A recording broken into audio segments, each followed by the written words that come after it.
Why Venezuela matters more than ever.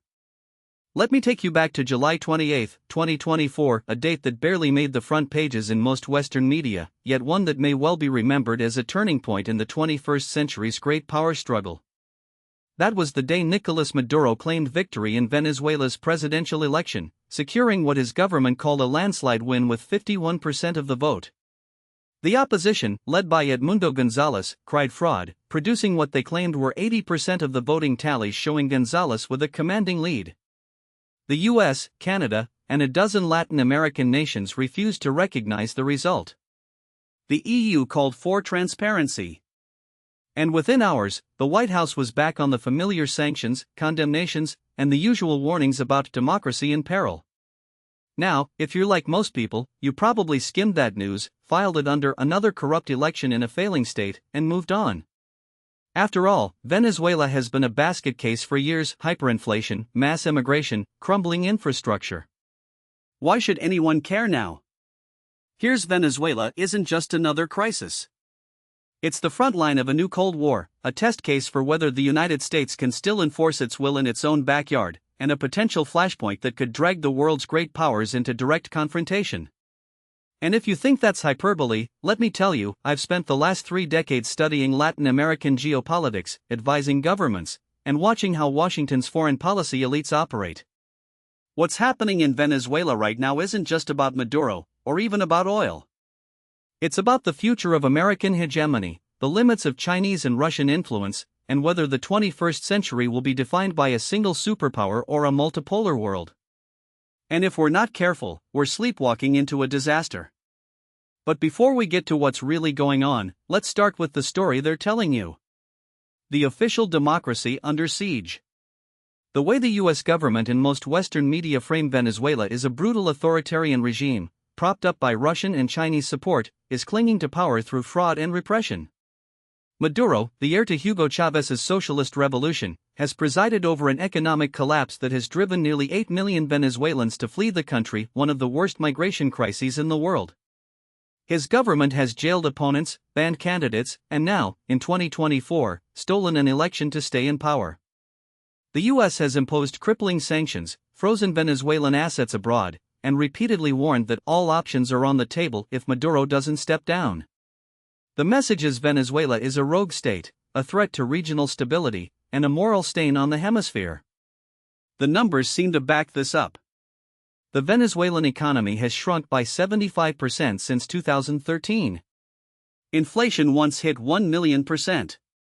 Oil production, the country's lifeblood, has plummeted from 3.5 million barrels per day in 1998 to barely 700,000 today. The opposition, led by Maria Corina Machado and her stand-in, González, claims to have won in a landslide, with exit polls and leaked voting tallies showing them with 60 to 70% of the vote. The U.S. State Department has called the election neither free nor fair, and President Biden has reimposed sanctions that were briefly lifted in 2023 as part of a failed negotiation. This is the story you've heard. And on the surface, it's compelling. But there's a problem with this narrative, actually, several problems. Because the more you dig into the details, the more you realize that this isn't just about democracy versus dictatorship. It's about geopolitics, resources, and the unraveling of American power in a region it once considered its exclusive domain. Deconstructing the what they're not telling you.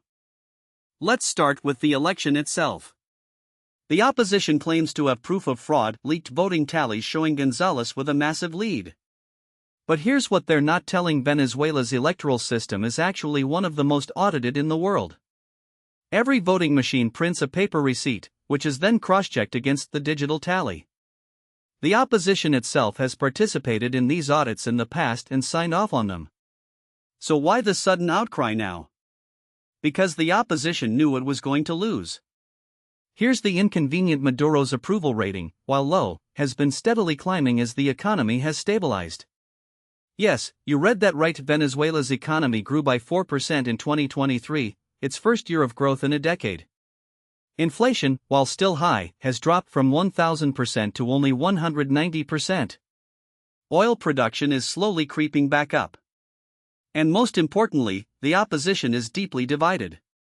Machado, the hardline anti-Chavista leader, was barred from running, but her replacement, Gonzalez, was a last-minute stand-in with no real base of support.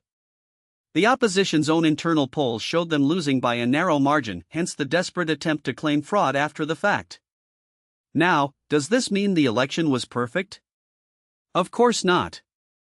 No election in Venezuela has been since Chavez took power. But was it a landslide theft as the US claims? The data doesn't support that. The Carter Center, which has monitored Venezuelan elections for years, called the process competitive but noted unequal conditions. That's a far cry from the sham election the White House describes. So why is the US so invested in this narrative? Let's talk about oil. Venezuela sits on the largest proven oil reserves in the world, 303 billion barrels, more than Saudi Arabia. For decades, that oil was controlled by American commies like ExxonMobil and Chevron. But Chavez nationalized the industry in the 2000s, kicking out the multinationals and redirecting profits to social programs. The US has been trying to get that oil back ever since. When Trump reimposed sanctions in 2019, the goal wasn't just to punish Maduro, it was to starve Venezuela of revenue so that a new government would have to turn to American commies to rebuild the industry. And here's where it gets interesting. In 2023, the Biden administration quietly lifted some sanctions in exchange for Maduro allowing free elections. The idea was if Maduro held a fair vote and lost, the US would recognize the new government and help rebuild the oil sector. But when it became clear Maduro might actually win, the script flipped. Suddenly, the election was stolen, and the US was back to regime change mode. But the US isn't the only player here. Let's talk about Russia and China. The great power how Venezuela became a proxy war. If you want to understand why Venezuela matters now more than ever, you have to see it through the lens of the U.S. China-Russia competition. For Washington, Venezuela is the last domino in Latin America, the final piece of a region that, until recently, was firmly in the American sphere of influence. For Beijing and Moscow, Venezuela is a beachhead, a way to challenge U.S. dominance in its own hemisphere. Let's start with China. Over the last decade, Beijing has loaned Venezuela more than $60 billion, most of it secured by oil. When Maduro defaulted on those loans, China didn't send in the Marines. Instead, it restructured the debt, took control of key oil fields, and positioned itself as Venezuela's largest creditor. Today, Chinese commies are the ones rebuilding Venezuela's refineries, upgrading its ports, and laying the groundwork for a long-term energy partnership. And unlike the US, China doesn't care about democracy. It cares about stability and access to oil. Then there's Russia. Moscow has been Maduro's most reliable ally, providing military support, intelligence, and diplomatic cover at the UN. In 2019, when the US backed Juan Guaido's self-declaration as interim president, Russia sent in mercenaries from the Wagner Group to protect Maduro.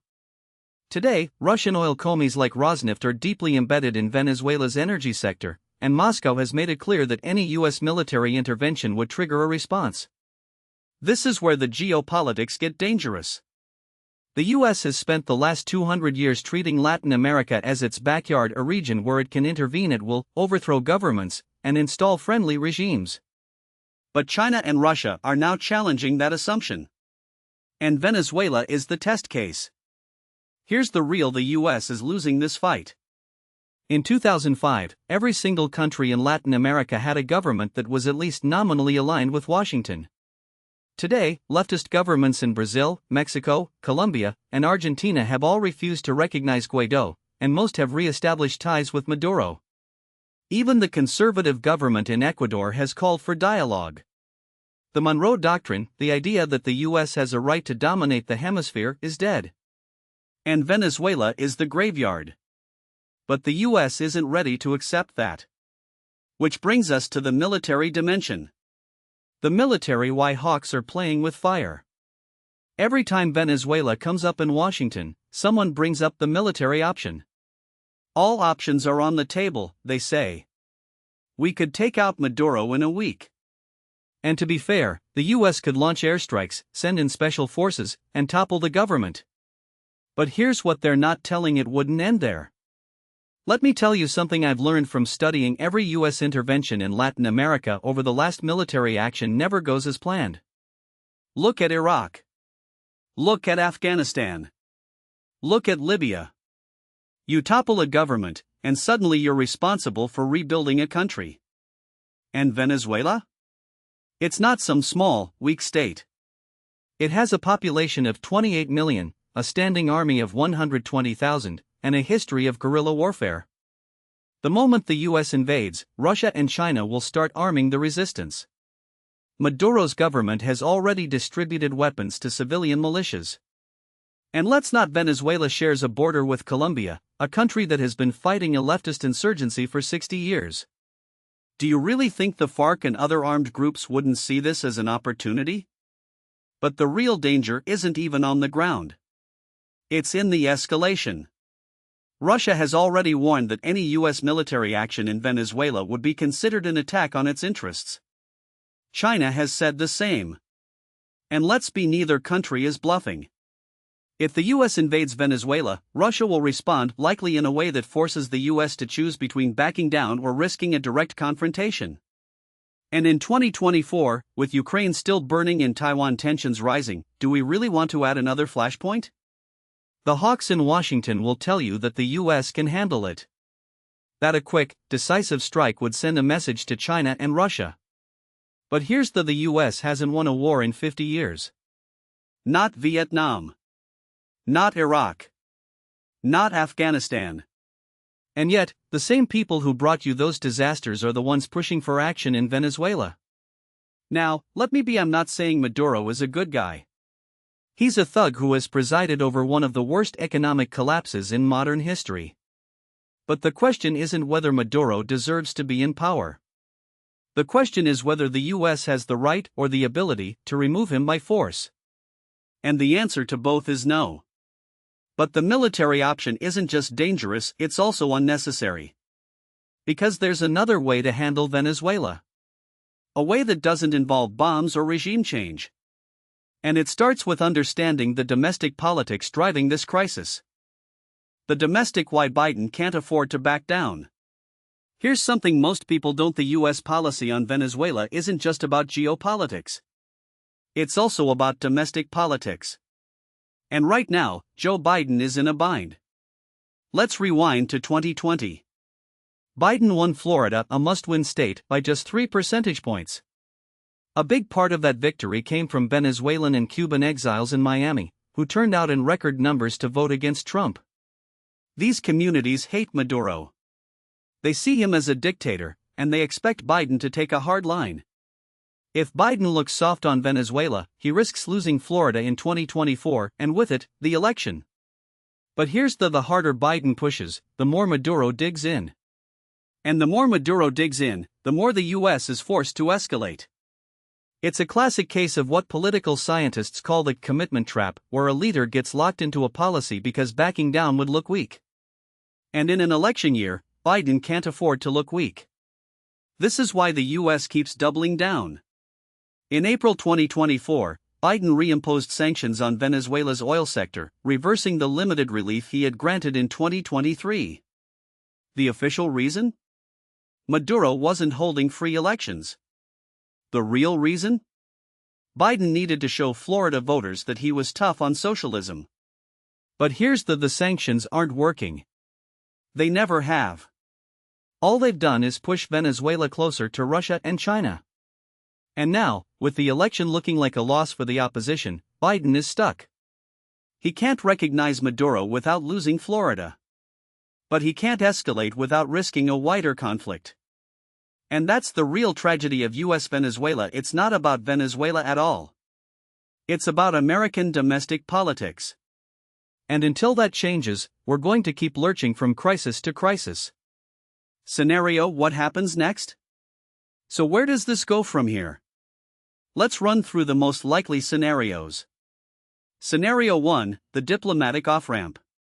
The best-case scenario is that the US and Venezuela reach some kind of negotiated settlement. Maybe Maduro agrees to a power-sharing deal, or new elections with international observers. The US lifts some sanctions, Venezuela gets access to global markets, and the crisis de-escalates. This is what the Biden administration was trying to achieve in 2023, but it fell apart when Maduro realized he could win the election fairly. The problem? Neither side trusts the other.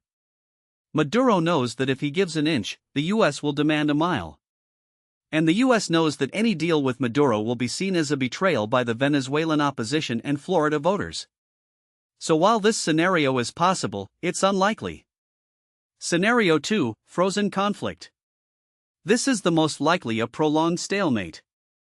Maduro stays in power, the US keeps sanctions in place, and Venezuela remains a pariah state. The economy stabilizes but doesn't recover. Russia and China keep propping up Maduro, and the US keeps trying to isolate him. Over time, Latin American countries get tired of the crisis and start re-engaging with Venezuela, further undermining US influence. This is the new normal scenario. It's not great, but it's not catastrophic either. The problem is that it's unstable. Any miscalculation, a US airstrike, a Russian military deployment, a coup attempt, could spiral into something worse. Scenario 3, escalation to war.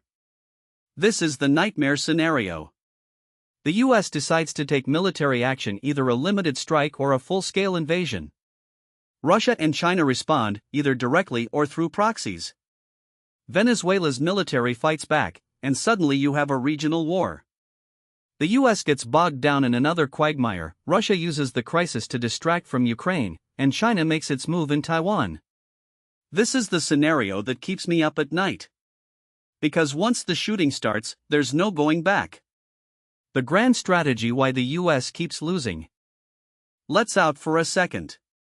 Because Venezuela isn't just a crisis, it's a symptom of a much larger the failure of American grand strategy.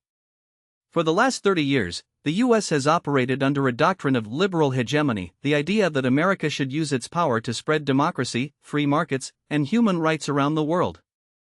The problem? It hasn't worked. Not in Iraq. Not in Afghanistan.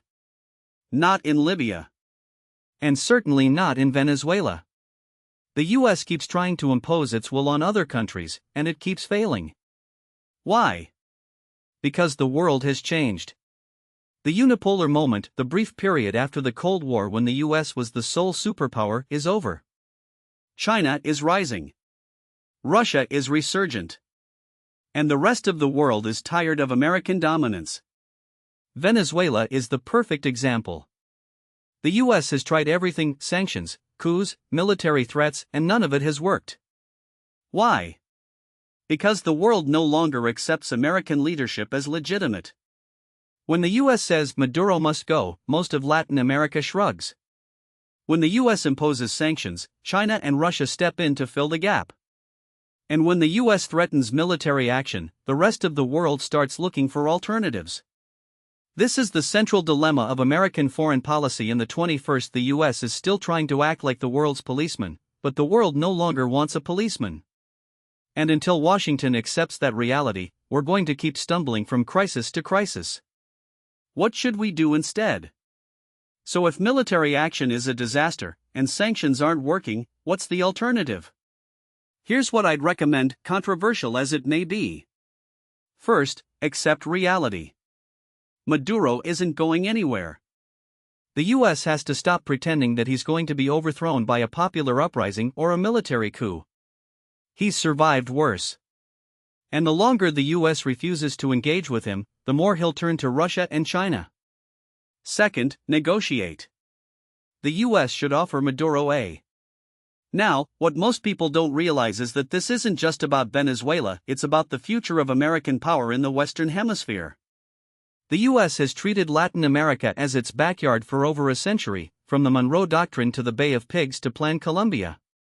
But that era is ending, and Venezuela is the front line of that shift. Let me explain why this matters beyond just oil and migration. First, there's the military dimension. The Pentagon has spent decades building a network of bases and partnerships across Latin America, from the Southern Command's headquarters in Miami to the forward operating locations in Honduras and Colombia. These aren't just outposts, they're the infrastructure of US dominance in the region. But Venezuela has become the first major Latin American country to openly defy that dominance by inviting in Russian and Chinese military assets. In 2019, Russia sent nuclear-capable bombers to Caracas. In 2022, it deployed a long-range radar system to monitor U.S. movements in the Caribbean. And just last year, China and Venezuela signed a military cooperation agreement that includes joint exercises and intelligence sharing. Here's the uncomfortable: the U.S. no longer has a monopoly on military influence in its own neighborhood. And that's not just a symbolic problem, it's a strategic one. Venezuela sits at the northern tip of South America, with direct access to the Caribbean and the Atlantic. If Russia or China were to establish a permanent military presence there, it would give them a foothold just 1,500 miles from Florida. That's closer than Cuba was during the Cold War. And unlike Cuba, Venezuela has oil, gold, and a government that's actively hostile to the U.S. Now, I know what some of you are, but the U.S. military is still the most powerful in the world. Why can't we just kick them out? Because that's exactly what got us into this mess in the first place. The US has spent the last 20 years trying to solve every problem with military force, and it's left us weaker, not stronger. Every time we threaten Venezuela, we push Maduro closer to Moscow and Beijing. Every time we impose sanctions, we give China another reason to deepen its economic ties. And every time we talk about regime change, we remind the rest of Latin America why they should hedge their bets. Let me give you an example. In 2019, the US backed Juan Guaido as Venezuela's interim president, and for a brief moment, it looked like the strategy might work. The US froze Venezuela's assets, recognized Guaido's government, and even tried to deliver humanitarian aid across the Colombian border in a stunt that was equal parts PR and provocation. But here's what happened: Russia sent in mercenaries to protect Maduro. China doubled down on its loans. And the rest of Latin America, even U.S. allies like Mexico and Argentina, refused to recognize Guaido. By 2020, the whole thing had collapsed, and the U.S. was left looking isolated and ineffective. That's the pattern we keep seeing. The U.S. tries to impose its will, the world pushes back, and we end up weaker than before. And the more we double down on failed strategies, the more we accelerate the very thing we're trying to: a multipolar world where American power is just one of many. So what's the alternative? I already mentioned negotiating with Maduro, but let's be clear about what that would actually look like. It wouldn't mean endorsing his government or ignoring his human rights abuses.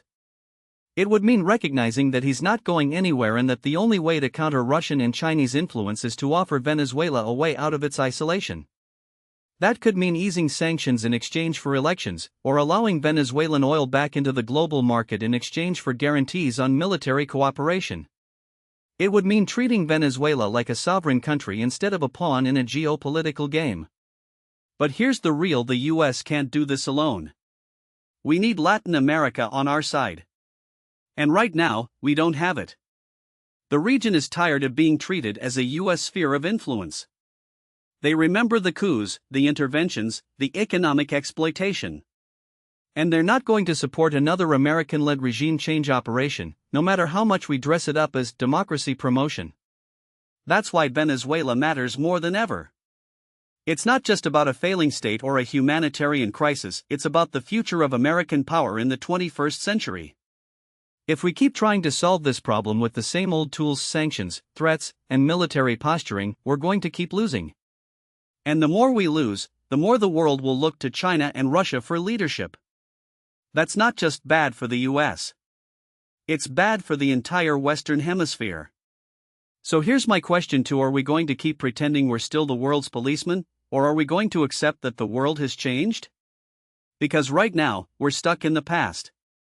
And the longer we stay there, the harder it's going to be to catch up. Now, what most people don't realize is that Venezuela's domestic political crisis isn't just some distant tragedy playing out in a country most Americans can't find on a map. It's a live experiment in what happens when a petrostate collapses under the weight of its own contradictions, and how that collapse reshapes power dynamics far beyond its borders.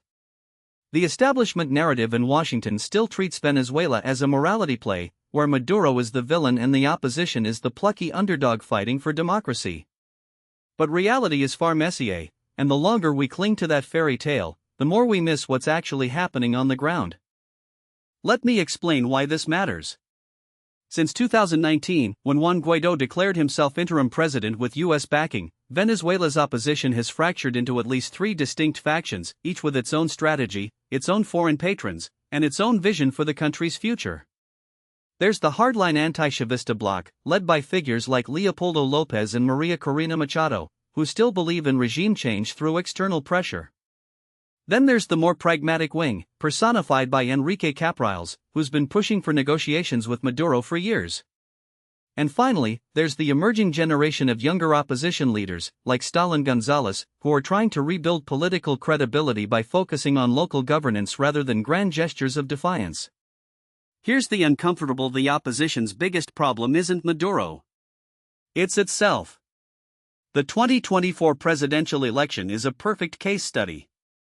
Machado won the opposition primary in October 2023 with over 90% of the vote, a staggering mandate that should have united the anti-Chavista forces.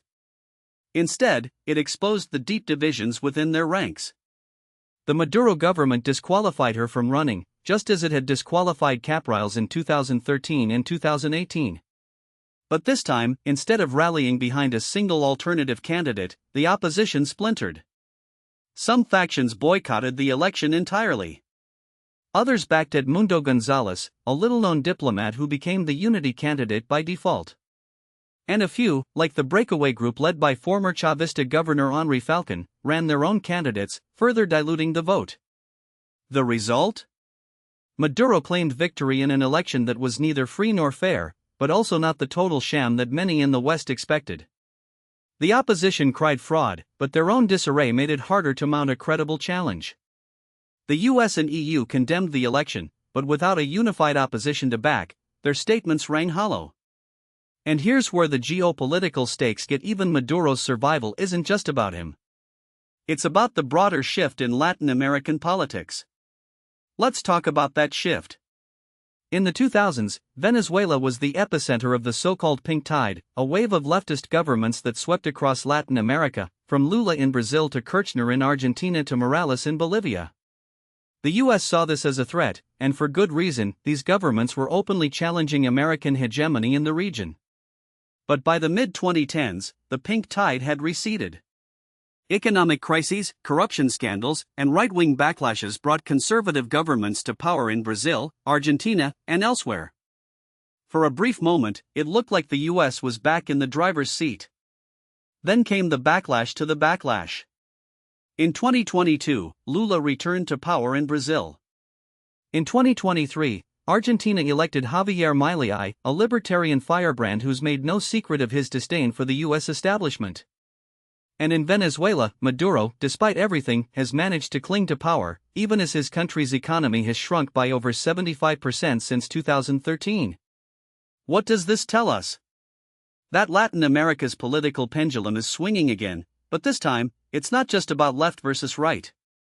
It's about sovereignty versus dependence, multipolarity versus unipolarity, and the declining ability of the US to dictate outcomes in its own backyard. Now, let's project some scenarios. The most likely outcome in Venezuela over the next 5 years is neither a democratic transition nor a full-blown dictatorship, but something in a hybrid regime that maintains the trappings of elections while ensuring Maduro's continued dominance. The opposition will remain fractured, with some factions participating in elections and others boycotting them. The economy will continue to stagnate, but with enough oil revenue to keep the military loyal and the elite co-opted. And the US will keep oscillating between sanctions and half-hearted negotiations, never fully committing to either. But there are two wildcards that could change everything. The first is the military. Venezuela's armed forces are the most powerful institution in the country, and they've been the key to Maduro's survival. But they're not monolithic. There are factions within the military that are unhappy with the status quo, particularly as the economic crisis deepens. A coup is always possible, though it's more likely to come from within the Chavista elite than from the opposition. The second wildcard is the US election in November. If Trump wins, we could see a return to the maximum pressure strategy of 2019, which would likely backfire just as spectacularly as it did the first time. If Biden wins, we might see a more pragmatic approach, but with Congress in Republican hands, any easing of sanctions would face fierce opposition. Here's why all of this matters for the US. Venezuela isn't just a problem to be solved. It's a test case for how America adapts to a world where its influence is waning. The old playbook, sanctions, isolation, and regime change, doesn't work anymore. The new playbook has to be about engagement, even with adversaries. That doesn't mean giving Maduro a free pass. It means recognizing that the only way to counter Russian and Chinese influence in Venezuela is to offer the country a viable alternative, not just more punishment. And that brings me to the final point. Venezuela matters because it's a microcosm of the broader struggle for the 21st century. The US can keep pretending it's still the world's policeman, or it can accept that the world has changed and start acting like a partner rather than a hegemon. The choice isn't between victory and defeat. It's between relevance and irrelevance. And right now, we're teetering on the edge. Now, what most people don't realize is that Venezuela's crisis isn't just about Venezuela anymore. It's about the future of American power in a world where the old rules no longer apply. The establishment in Washington still clings to the idea that if we just squeeze hard enough, more sanctions, more isolation, more moralizing, the regime will collapse, and democracy will magically reappear. But history doesn't work that way. Look at Cuba, Iran, North Korea. Decades of pressure haven't toppled those regimes, they've only entrenched them, made them more resilient, and pushed them further into the arms of America's rivals. Let me explain why this matters for grand strategy. The US has spent the last 3 decades trying to reshape the world in its image, often with disastrous results. Iraq, Libya, Afghanistan, these weren't just failures of execution, they were failures of imagination. The assumption was always that if we removed the bad guys, the good guys would take over, and everything would fall into place. But in Venezuela, as in so many other places, the bad guys aren't going anywhere, and the good guys are too weak, too divided, or too disillusioned to take their place. The question isn't how to get rid of Maduro. It's how to live in a world where he's still in power, and where Russia, China, and Iran are already deeply embedded in his regime. Here's the uncomfortable: the US has no coherent strategy for Venezuela because it has no coherent strategy for the 21st century. The Biden administration's approach, sanctions with occasional carve-outs for humanitarian reasons, half-hearted negotiations, and a refusal to engage directly with the regime isn't a strategy. It's a holding pattern. And holding patterns don't win wars, geopolitical or otherwise. The Trump administration's maximum pressure campaign was even worse. It didn't just fail, it backfired spectacularly. By recognizing Juan Guaido as interim president in 2019, the US bet everything on a man who had no real power, no military support, and no clear path to victory. When that bet failed, it left Washington with no plan B. So what are the alternatives? There are 3, and none of them are pretty. The first is doubling down on the current approach: more sanctions, more isolation, more hope that something will break. This is the path of least resistance, and it's the one the US is most likely to take, because it requires no imagination and no political courage. But it's also the path to irrelevance. If the US keeps treating Venezuela like a problem to be contained rather than a reality to be managed, Russia and China will keep filling the void. We've already seen this happen. In 2020, Rosneft, the Russian state oil giant, took over PDVSA's European operations after the US sanctioned the Komi. China, meanwhile, has extended billions in loans to Venezuela, secured by oil shipments, and has become the country's largest creditor. If the US doesn't change course, Venezuela will become a de facto client state of Moscow and Beijing, with all the geopolitical consequences that entails. The second alternative is a negotiated settlement, not with the opposition, but with the regime itself. This is the path of realism, and it's the one that makes the most sense, even if it's politically toxic in Washington. The US doesn't have to recognize Maduro as legitimate, but it does have to recognize that he's not going anywhere. The goal should be to create a managed transition, not a sudden collapse. That means easing sanctions in exchange for concrete concessions, free and fair elections, the release of political prisoners, the return of exiled opposition leaders. It means engaging with the military, not just the opposition, because the military is the only institution that can guarantee stability. And it means working with allies in the region, particularly Brazil and Colombia, to create a regional framework for reintegrating Venezuela into the global economy. The third alternative is the most a full-scale pivot to engagement, not just with Venezuela, but with the entire region. The US has spent the last 2 decades treating Latin America as an afterthought, a place to dump counter-narcotics programs and occasional aid packages. But Latin America is the backyard of American power, and if the US doesn't start treating it as such, someone else will. China is already making inroads. In 2022, China became the largest trading partner for South America, surpassing the US for the first time. Russia, meanwhile, has been deepening its military and intelligence ties with Venezuela, Nicaragua, and Cuba. If the US wants to counter this influence, it needs to offer something better than sanctions and empty rhetoric. That means investment, trade, and a real commitment to economic development, not just in Venezuela, but across the region. Now, I know what some of you are thinking. But what about democracy? What about human rights? These aren't just abstract concerns, they're the moral foundation of American foreign policy. And I'm not suggesting we abandon them. But we have to be honest about what's possible. The US can't impose democracy on Venezuela any more than it could on Iraq or Afghanistan. What it can do is create the conditions for democracy to emerge, and that starts with engagement, not isolation. Look at Colombia. In the 1990s, it was a failed state, overrun by drug cartels and guerrilla groups. Today, it's a functioning democracy, with a growing economy and a peace process that, while imperfect, has brought stability to large parts of the country. That didn't happen because the US imposed sanctions or tried to overthrow the government. It happened because the US worked with the Colombian government, provided aid and training, and helped create the conditions for peace. Venezuela could follow a similar path, but only if the US is willing to play the long game. That means accepting that change won't come overnight, and that the first step isn't regime change, but regime stabilization. It means working with the military, not against it, because the military is the only institution that can prevent a complete collapse. And it means offering Venezuela a way out of its economic crisis, not just more punishment. The US has the tools to do this. It could lift sanctions on Venezuelan oil in exchange for electoral reforms.